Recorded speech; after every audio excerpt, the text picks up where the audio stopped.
La dernière propriété basique des amines qu'on va voir, c'est la réaction avec les acides. Nous allons faire l'expérience de la réaction d'une amine avec l'acide chlorhydrique. Pour cela, nous disposons dans ces deux tubes A et C. Le tube A et C noté B, une amine, l'éthanamine. Le tube A et C noté H, de l'acide chlorhydrique. Nous allons mesurer les températures de ces deux solutions. Pour cela, nous disposons de ce thermomètre. Plongeons le thermomètre dans la solution d'éthylamine.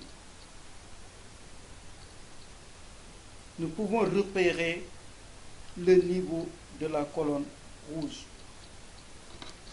Que voici.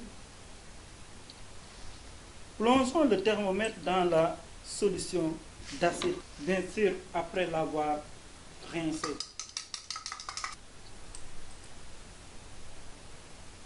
Nous observons que la colonne rouge est au même niveau. Nous allons maintenant verser la solution d'amine dans la solution acide.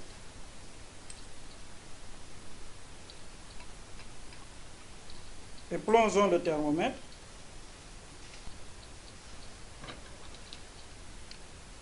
Qu'observe-t-on? Nous observons que la colonne rouge a monté d'un certain niveau. Donc nous voyons que la température de la solution a augmenté. Nous pouvons dire que la réaction est alors exothermique. L'analyse de la solution obtenue montre qu'il se forme l'ion éthylammonium.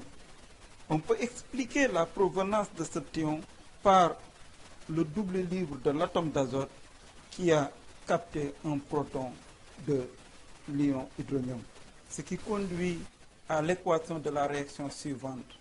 L'éthanamine réagit avec l'ion hydronium de l'acide chlorhydrique en captant un proton pour donner l'ion éthylammonium et de l'eau. Nous pouvons généraliser en disant qu'une amine de formule générale CnH2n plus 3n réagit avec un acide caractérisé par l'ion hydronium en captant un proton H+, et en donnant un ion alkylammonium et de l'eau. Il faudra signaler que la réaction est rapide et totale. C'est pourquoi on peut l'utiliser comme réaction de dosage. D'ailleurs, dans la suite, on te proposera un exercice d'application utilisant cette réaction. Tu essaieras de le résoudre. Exercice d'application. Pour déterminer la formule brute d'une amine aliphatique saturée, on dissout 0,59 g de cette amine dans un peu d'eau et 3 gouttes de BDT. Puis on ajoute une solution de chlorure d'hydrogène de concentration 0,5 mol par litre. L'équivalence est obtenue pour 20 cm3 de la solution acide. On te demande en premièrement d'écrire l'équation bilan de la réaction qui se produit entre l'amine et l'acide. Quelle est la teinte de la solution avant et après la réaction? En deuxièmement, de déterminer la masse molaire moléculaire de l'amine et d'en déduire sa formule brute. Troisièmement, donner les différentes formules semi-développées, nom et classe des amines correspondantes. Tu essaieras de résoudre cet exercice avant de suivre le corriger dans la vidéo suivante.